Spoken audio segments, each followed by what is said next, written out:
Hi, I'm Drew. And I'm Sam. And welcome to Drewling Samantics.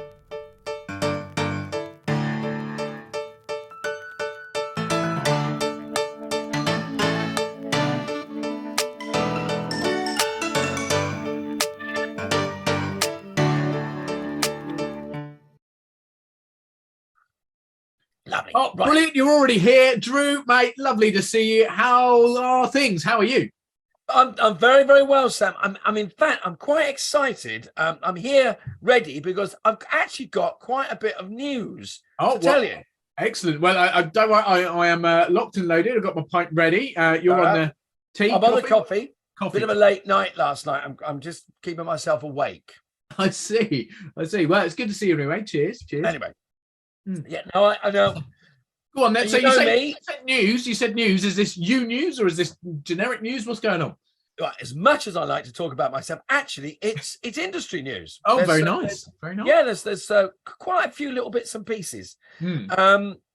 Sadly, we do open on a little sad note because we've lost a couple of people. Yes. A couple of weeks ago, Lisa Marie Presley, I think probably one of the famous surnames in the world. Yes, daughter of. She was. I think she was a talented singer and songwriter in her own right.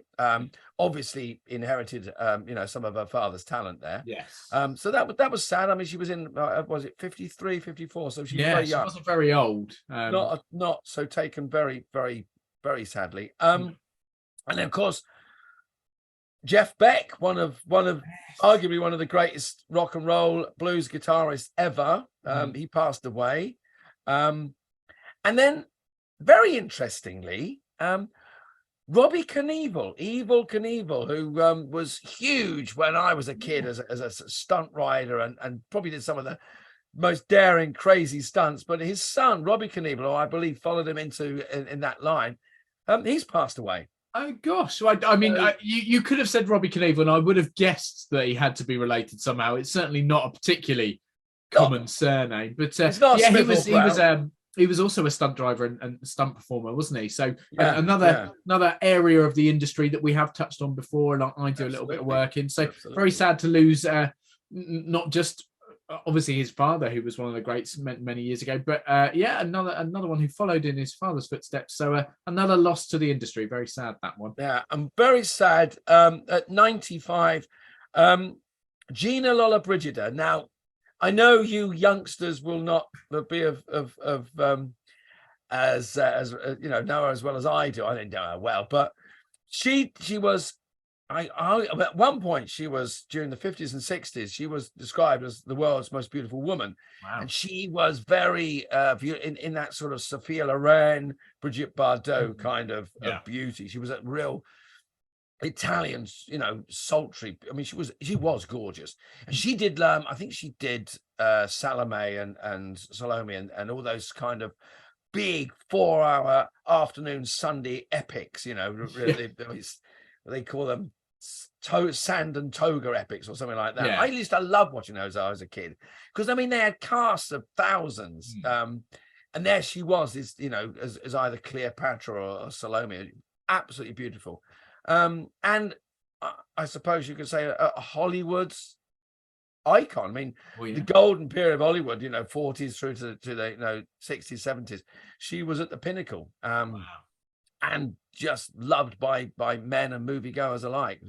So she's passed away in her mid-90s. So a good innings there, and I have to say she has spawned one of my favourite moments of Series 7 thus far. You've just described me, a man in his mid-30s, as a youngster. So if that's the last thing I remember of this lady, then that's done me a service. So much appreciated, and obviously, great love sent out to all the families and friends of those people who knew them well, and equally to us in the industry who looked up to these kind of people in their different areas of expertise. So I'll raise my glass to great talents lost. So to all four of them and to anyone who we may have sadly missed. Indeed.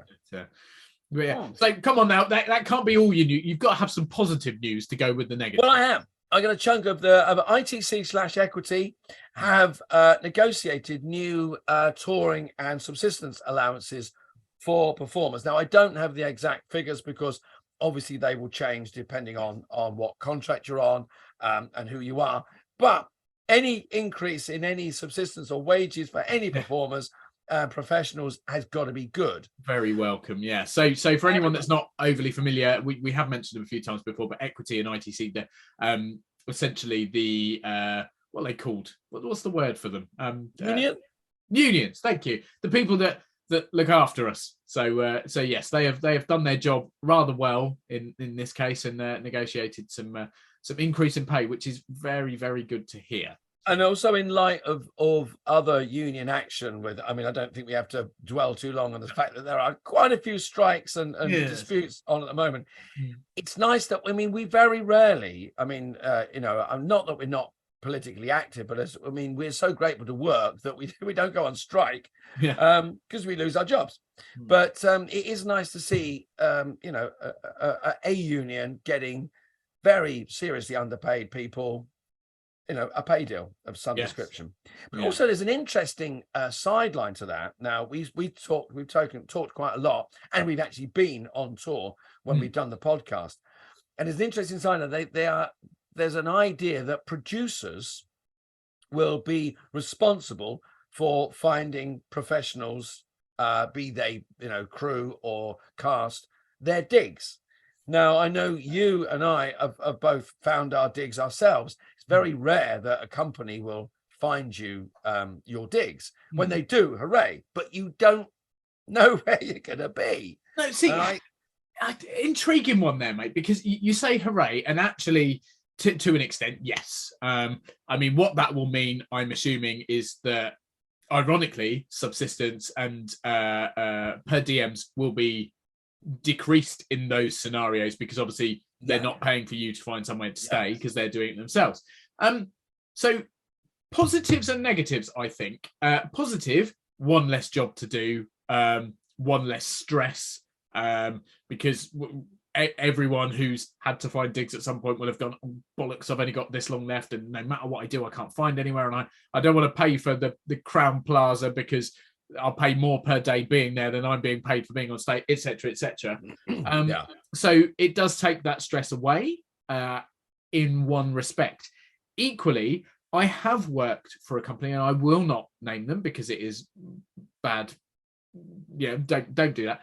But I have worked for a company who, part of the tour, they had to organise accommodation throughout. We were touring a lot of places, covering the entire country and often adjoining, so Scotland, Wales, etc., etc. And because we were travelling so much, it would have been almost impossible for us to do it as performers, because the company were booking shows, so it was a bespoke sort of show. They were booking shows as we were on the road, so 2 or 3 weeks ahead they might go, oh, actually we've added one here and we've done this and blah blah blah. You've been in a similar scenario, so that this sometimes happens. So it would have been impossible for us to do it ourselves. However, there is a bit of me that wishes I had done, because although there were times where it was nice accommodation and I was very comfortable, there were times, a handful of memories. The nearest parking, bearing in mind we're on tour, so we had to have a vehicle to carry all the gear. Nearest parking was over 1.5 miles away from where we were staying. So if we were up at, I don't know, doing a show at 8:30, for example, we had to get there for 7:30. You've already got like a good half an hour's walk to the vehicle in the morning, or what? So that was not necessarily nice. Sometimes the places we stayed weren't particularly nice. Sometimes there were rules, like if it was Airbnbs or certain digs, they had rules that weren't really like, oh, you have to be back in by this time, or the door will be locked. You're like, well, we're on tour, that might not happen. So I'm not suggesting that it happens very often, and as you say, it's quite rare for your digs to be organised for you anyway. But I'm sort of caught in two minds. Well, I believe it's still in its infancy. I'm like you. I'm in two minds whether that puts a load of work then onto the producers, who are like, we're busy enough as it is, the companies, whether it saves them money If it saves the money, great, because then that means, I mean, after the unwelcome guest, we're still trying to keep companies solvent and keep work going. I believe you're going to be able to opt in and opt out. Ah, okay. So I think performers are going to go, I'll find my own digs. It's fine. Yeah. But whether that's like week by week, I think if you Yeah. take the contract, you go, right, I'll do my own gigs for my own digs for this tour. It's only X number of weeks long. I'll sort it. Then, as you say, the wages will be adjusted accordingly. So you will be paid more, but you shoulder the burden of finding your digs. It may be that, I mean, there are some, there are organizations like, online theatre digs booker.com, that's a great, they probably will increase their pool of digs. Yeah, they will be able to monitor whether they're good and bad. I don't know, it's 6 of one, half to the other. If it means that producers are put under more stress, and it costs them more, then I would opt out. Whatever keeps more work happening, I think, is the thing. I think that's the important overwhelming feeling. And I'm just going through my head now. I think I should just add that the negative experience I had was neither my panto experience very recently or working with our dear friend Callan, who for Reflex Theatre, because I know both Will, who I stayed with for Panto, who is the producer of the Panto, and brilliant guy, love him to death, and Callan, both of them are very likely to be listening to this. So I don't want to cast aspersions. I don't want them to think that I'm leaving it completely open and it could be them. It was neither of them. If you ever get the chance to perform at the Chequermead Theatre or to work for Reflex Theatre, please do, because they are both brilliant. And neither of them organised my digs for me and made it a bad experience. They were both brilliant. In fact, with Reflex, I did my own. So there's like a little something there just to clarify before I upset some of our friends. Yes, it was neither of them. So we're all good. But companies, E&O lost their funding, moving on to a big company who's and funding. And there's been all sorts of, I mean, arguably, do they need the money? Don't they need the money? Whatever. But obviously they lost funding, and there's been talks of a move for E&O to move to Manchester. Yes. I don't know enough to know whether that's good or bad. That isn't my sphere. But in interim, they have secured funding to keep them in London for another year while they negotiate a move, be it to Manchester or where they go. So it's an interesting development on whether it's good or bad for them to move to Manchester. There are a group of people, there are opinions saying it will never happen. Whether that's because people in the know go, no, the money's there somehow, I don't know. But I thought it was an interesting interim. They managed to find a year's funding to keep them in London. It depends what they produce, etc., etc. But that was a little. And there's a couple of other. It's interesting actually on that subject. If I reckon, and you obviously have been in the business far longer than I've been alive, yeah, I mean, that one's actually a fact. That's not just me taking the piss. You actually have. I think if you were to go back, and I'm going to throw a random number here, let's go 10 years, most people would assume, and in fact, probably close to the truth, think that acting work was London.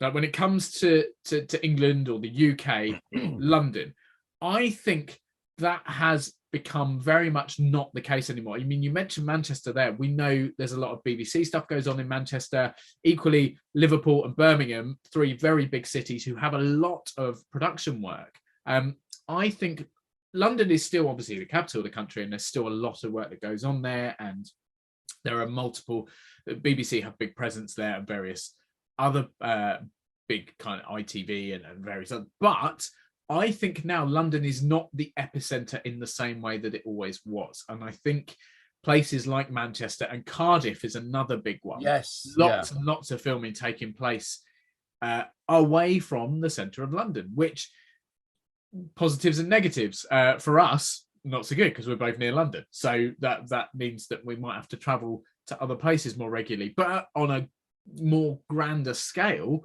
it makes it more accessible for others throughout the country, other actors, performers, whatever, because you're not now making that assumption, oh well, a job's come up or an audition's come up, off to London I go. So Yeah. I think it will continue to change.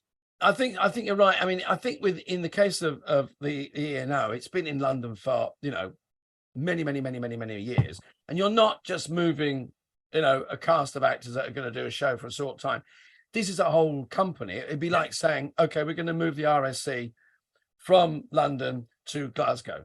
Yeah. You know, it's go over the Barbican. It's gone. We're going up there. You know, it's like, okay, that's a huge move. It changes the status of the company, what it stands for. You know, even like, you know, your ticket prices will change. Yeah. You know, your subsidies, you know, it's like, well, you're not going to get any money unless you move there. It's like millions of pounds. It's something that, you know, I take what you say about, yeah, the business doesn't necessarily have to be London centric. It doesn't. And I think it's better that it isn't. But you're suddenly moving a massive company whose money, rightly or wrongly, you've just whipped away. And you said, no, you've got to go over there now. And it's like, hang on a minute. That's changed. That's historically changed a company. Yeah. You can't have your cake and eat it. Give us something here. Yeah, so, but it's interesting. There are more and more changes happening in the industry, and I think it's becoming. It just makes it interesting. It does. It does make it interesting. Keeps you on edge. I don't know. And then there's also a little part of me going, okay, if they can withdraw funding from the E&O, a massive company with world prestige, where can they reduce funding from in other instances? You know, like where you know, smaller companies, if they can take it away from the E&O, they can erase a small company without anybody raising an eyebrow. Yeah, and I think it's important that we protect those bigger companies, because it's just it's a trickle down thing. You know, if we can't save our big companies, what the hell are we going to do with the little ones? You know? Which we've been doing since the Unwelcome Guest, you know. Well, yeah, exactly. And we've had numerous people on who represent these little companies. Absolutely. We spoke to Georgia and we spoke to Julianne, both of whom run theatre companies. Callum, it's exactly the same thing. It's scary, but I think we also can't err on the side of like reading too much into it at this stage. We need to see what happens and kind of follow the flow. Yeah, there's got to be. I agree. We got to be realistic about it, and you know, but also be slightly guarded. But interestingly, sort of looking future wise, Michelle Terry, the artistic director of the Globe, she's saying that young actors are less capable of performing Shakespeare. Now, she would know that better than me, but she's saying that drama schools are spending less time teaching Shakespeare to actors. Okay. Which is interesting, because I thought, I'd have to know more about what she was saying and how she's, you know, garnered that opinion.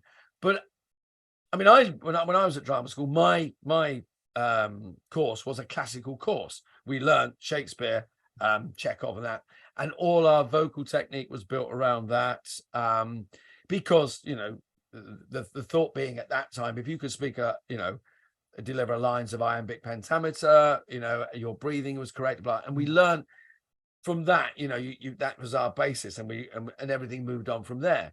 And I thought, well, there's kind of a lot to be said for learning Shakespeare. I mean, because it is one of the most difficult disciplines to grasp, but once you've got it, everything else and Shakespeare itself just falls beautifully into place. You know, it's intriguing. I mean, as you and our lovely listeners and watchers know, I did not train. Yet I would still say that I have had a lot of exposure to Shakespeare, even starting from obviously when we English at school in lessons, but equally being part of school productions, it was almost always Shakespeare related, albeit with a twist or a change or whatever.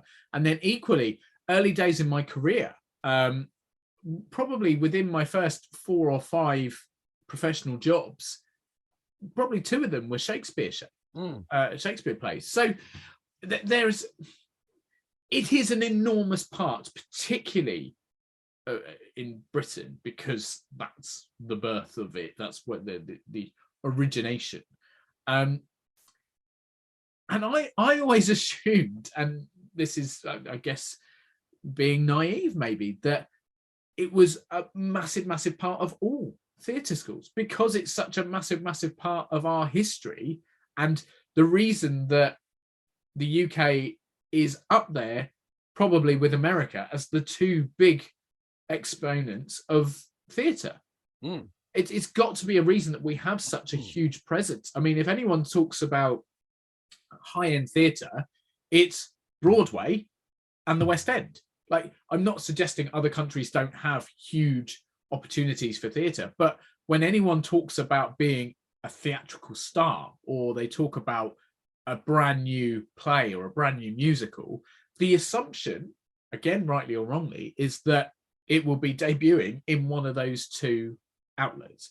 So I would have thought that it was a massive part of all theatre. But as you say, far, far be it from us to correct the woman who is seeing it firsthand. Well, it's just interesting, isn't it? Because it's like it certainly formed. I mean, there's a lot that I know. A lot of people now say that you go to a big theatre, you go to the National, and I experienced it a couple of years ago. I was sitting in the National about 5 rows back and going, I can't hear anyone, or I can hear you, but your voice production is appalling. I sat in the in the Barbican and gone, no, or looking and going, oh, you're wired up. We don't need good voice quality these days, and and it was, and I think that's her underlying criticism, is like, are the drama schools failing our young performers by not equipping them to perform Shakespeare? Because if you can do Shakespeare, and say, in musical theatre, if you can do, say, Sondheim, then you can stretch out from there.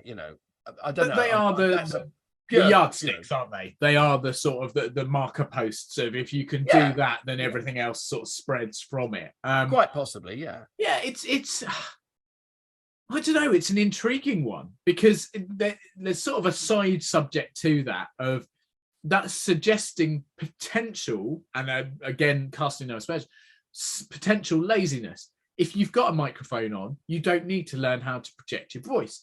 You could say, and this is a very sort of tangenty comparison, the majority of British people on holiday won't attempt to speak the local language because everyone speaks English. And it's why do something difficult when there's an easier solution? And I know that's a very sort of weird comparison, but no, I know what you're saying, But I mean, I think it's like Shakespeare was our gift, the English gift to the world, and to think that we may not be teaching it well in our drama schools and to our future actors is slightly worrying. Yes. So that I'm gonna keep on that and follow that story and see what other people think and say. Yeah, I think so. And also as a sort of a sub note to that, in no way are we suggesting that the quality of our drama schools is anything less than incredible. I mean, example, I couldn't judge. Yeah. For example, I've just completed Panto, and I was working with some incredibly talented people, and more so than, well, not more so, but the ones that perhaps stood out in my mind, being that they were so young, were our 4 core dancers who were doing, obviously, Panto, professional credit, but equally are still in training. So I'm going to give them a shout out just in case they're listening.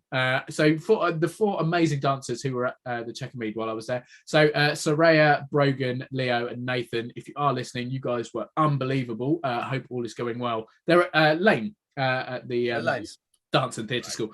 So hope all is going well there. But they managed to blow my mind every day. I mean, you like me are, and I'm sure you won't be offended by me saying this, are not a dancer. No, that's true. I would say I follow choreography well and I move well, but I am not a dancer. That is something I would dine out on. Probably. I think I can safely agree with that. Yeah. Yes. For myself, not for you. Yeah. Well, I think we both are aware of our talents. Yes. But it would blow my mind. We'd be in rehearsal, and they'd be doing some choreography, and the choreographer, sorry, lovely lady named Lucy, she would go, "Oh, we're going to change blah blah blah to blah blah blah," and they'd all go, "Yeah," and it's in, and they don't need to be told twice. No, they don't need to, no. For me, that'd be right. I've got to change that, so I'm going to run this 18 times till it's in. I'm not doing the old, but they're just, and equally, they're proper triple threat, because when you play, for people that perhaps aren't familiar but probably will have seen a show or something, the ensemble, who these guys were playing the ensemble roles, yes, they're doing all the heavy dancing and all the routines, but they also sing in every song. They're in every scene being villagers or being policemen or being something else or something else. So they're remembering multiple parts, and just they were phenomenal. And that's just an advert for how good theatre is. And probably understudying some of the leads just in case anyone's off. Do you know what? I won't go into it too much, but they weren't categorically understudies, but a couple of them had to jump in to do various bits, including, and do you know what? I will name drop Leo, if you are listening, mate. Unbelievable. He was incredible. He found out one morning that he was going to have to step in for our prince because the prince was ill. So he basically, obviously he was familiar with the show, but he learned all the prince's lines and changed all his movements and did all that in 2 hours before he went up. And he was unbelievable. So Brilliant. Yeah, just so that for me is more of an advert, because I haven't had the exposure to drama schools in the same way, but to dance and theatre and performing and singing schools, if they're churning out kids, I say kids, they are teenagers, they are adults, but people like this, then the future is very, very bright. In my opinion. I like you. I've met some fabulous, young performers, in Panto and whatnot, and I think. And seeing, graduates come out of drama schools and working with, you think, they really got their heads, screwed on, that the drama schools and that they're really looking after them. They're guiding them. They're always there for them to turn to and go, I need to know this. I need to know that. There's a kind of after sales service that the dramas, you think that's so vital, because in many instances that has never been there for young performers. And it's a business like nothing else now. They've got to be you've got to be a business person. You've got to be able to market yourself. You've got to make decisions at 20 years of age, 21 years of age. I never had to make, or I did, but I did it really badly. You know what I mean? I'm going, I'll just do that. But whereas the they go, no.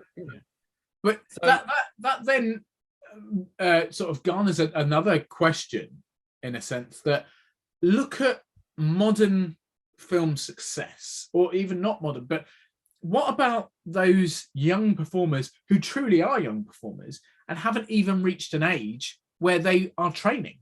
Like they might be doing Stagecoach, for example, an after school activity, but they're not at theatre school or they're not at performance school, because they're still 10, 11, 12 years old or younger. I mean, look at the incredible success, for example, of the likes of the Harry Potter 3. So Rupert Grint, Daniel Radcliffe, and Emma Watson. What were they, 11 when they 11, started? 12, weren't they? Yeah. I mean, I don't really know each of their individual backgrounds. I'm sure they were all at some sort of after-school club or some sort of external track. But equally, at that age, to be thrown into arguably the biggest franchise of the last 20 years, if not one of the biggest of all time. It's insane to think that these young kids, and yes, they will have had parents and agents and people supporting, but that still doesn't mean that they don't have these experiences, like, and try and work out how to deal with them. Like, I mean, it's extraordinary, because it becomes they grow up on a film set, and there's lots of actors that have done that.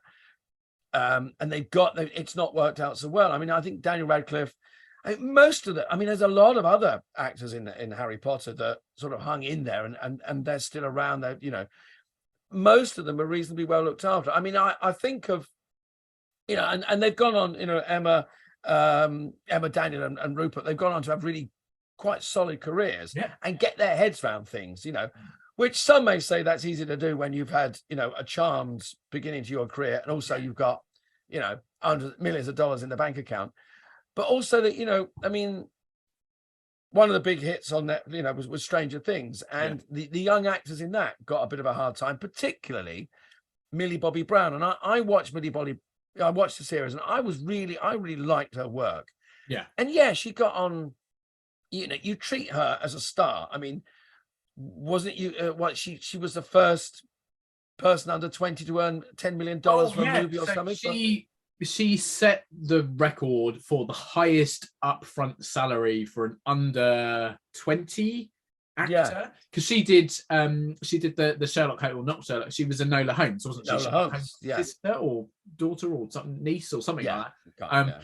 But yeah, for the second one, I think she had an upfront fee of $10 million, which is the highest fee ever paid to someone under the age of 20, and she will be judged on that, like, massively. I mean, she was going on talk shows, and she's 12, 14 years of age, elevated to the echelons of a star, earning as much money more money than some of the, people 20, 30 years her senior in Hollywood. And she says something, and you go, "Oh, you stupid child." Come on. She's a child. She is a child. She is a child, and she's going to say stupid things. You turned her into a star. She's been lauded everywhere. It's like Justin Bieber. I mean, like or loathe him, he can sing a bit, he can dance a bit, and he opened his gob, and he was like, yeah, but what do you expect? He's a child. He doesn't know how to behave. No. He's not had someone, teaching him how to do this. They are now both they're now both in their 20s, I think, aren't they? Or Millie Bobby Brown is 19 or something like that. But they are now adults. But are they now made to pay for some of the things they did when they were younger, because they didn't have the knowledge or the wherewithal to behave as a high-end professional, because they were still children? I mean, the children, and we won't go into it because it'll be 12 episodes worth of stuff. But you look at Michael Jackson and what became of him, because he was a star from the age of 7. He knew no different. You can people like Lindsay Lohan, who was thrown into the limelight very young and went off the rails, I suppose, is one phrase you could use. Who else? Miley Cyrus. Miley Cyrus. Yeah, I mean, there's I suppose the kids from the Different Strokes. I mean, all those three children became massive stars. Gary Coleman, bless him, he's no longer with us, but his life was just extraordinary. On the flip side, they were all three young stars. On the other side, there was dreadful darkness in their lives because they just weren't looked after. No. I think probably one of Jack Wilde and Mark Lester. They made Oliver. I think Jack was one of the finest performances ever in a movie by a child actor. For me, it blows Harry Potter out of the water as a performance from an actor. Just not knocking Daniel Radcliffe, but and then he had a very troubled life. Couldn't pull himself together, but you're elevated to that stardom at that age. Yeah. But he pulled himself around. He's I knew him very, very briefly in later life. I went to see him in a couple of shows. Stunning actor, absolutely stunning. And then Mark Lester as Oliver. He did Oliver. They did another little film together called Melanie, or Sealed with a Loving Kiss. And now Mark Lester went off, and he's not a psychotherapist, but he's physiotherapist or whatever, working in the West End. Changed his life completely. Exactly. But a good example of that, perhaps for slightly more modern, is Frankie Muniz, who was Malcolm in the Middle. Malcolm. Yeah, and he did a few films as well, sort of alongside. Was it Spy Kids? He did stuff like that. Yes, but I do believe, and I could be completely wrong, and I'm sure people will message us and say, "Sam, you're an idiot." But I think he went into being either a racing driver or like a stunt driver or something like that. And sort of moved away from. So you've got those examples. You've got, sadly, as you say, Gary Coleman, whose life was turmoil, really. So many negative things happened. We mentioned Michael Jackson, which is an entirely different sort of thing. Macaulay Culkin is another one who kind of really didn't go on to do anything massive in later years. But equally then, you've got these people that started as kids. I can't remember her name. What was the name of the actress who she was in the first Spider-Man film? It's going to really bug me. She started. She was in Jumanji. She was in loads of stuff as a kid. Oh, I want. Red hair. I can't remember her. Either way, she did massive films as a child, and then continued and was a massive star later in life. The same as I'm blanking for all sorts of names now. This is really frustrating. The same as Scarlett Johansson. She was in films as a young child and was very successful in those big movies, but then continued on into later life, and obviously now is one of the Marvel superstars. So, and I tell you, here's another random one. What about Ralph Macchio, who went on to have, and here's a fact for you that I bet you don't know, Drew. So obviously people remember him from all sorts of different things, but mainly starting out in The Karate Kid. Karate Kid. Wax on, wax off. Yeah. Wax on, wax off. How old was he in The Karate Kid? What was he, 12, 13, the kid in Karate Kid? I can't. Yeah. Ralph Macchio was 22 when he filmed that. 22 years old. Yeah. Isn't that incredible? Wow. I mean, and we mentioned the late Gary Coleman, who he had a physical condition, didn't he, that made him very small and made him very youthful looking. Ralph Macchio just looked young, I think. But yeah, at the age of 22, was playing a 13-year-old or 12-year-old. But it's a really intriguing sort of topic, and I'm sure we'll get onto it in other episodes. Yeah, we're touching it again, but But how, when you start young, your career can go in all sorts of different directions. And I mean, and even just talking about it now, another one has just popped into my head. Tom Holland, who he was, and I'm not sure how many people will know, but he was Billy Elliot, and that's where he sort of got his start performance-wise, and he is now again gone on to be a massive star as Spider-Man. So yeah, you can think of all sorts of different. I suppose it's that thing of whether people are looked after, whether they go off the rails, how they're handled. I mean, thankfully, excuse me, it's rare that people, it's rarer now, thankfully, because people are looked after. But it's lovely to watch people, have that successful career and go on to. I mean, I'm glad, the guys from Harry Potter, Stranger Things, they're all doing great things. Because, they deserve it. They've given us something great, and they deserve a good outcome. Kirsten Dunst.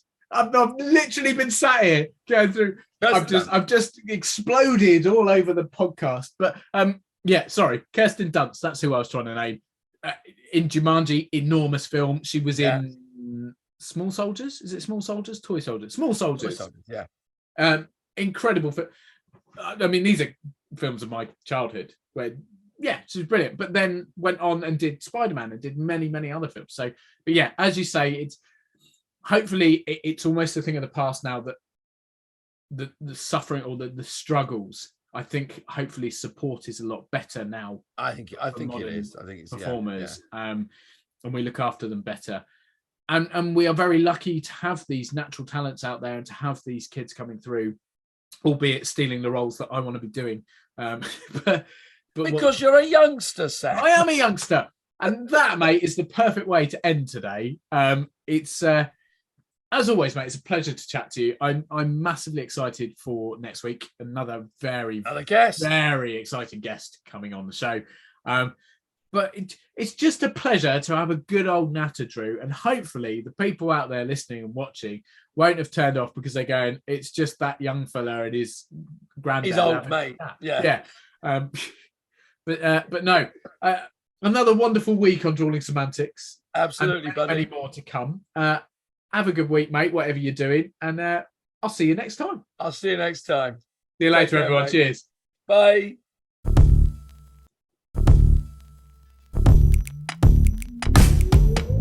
Thanks again for watching this episode of Drewling Samantics. Please make sure you subscribe to our channel and turn on notifications so you never miss a new video.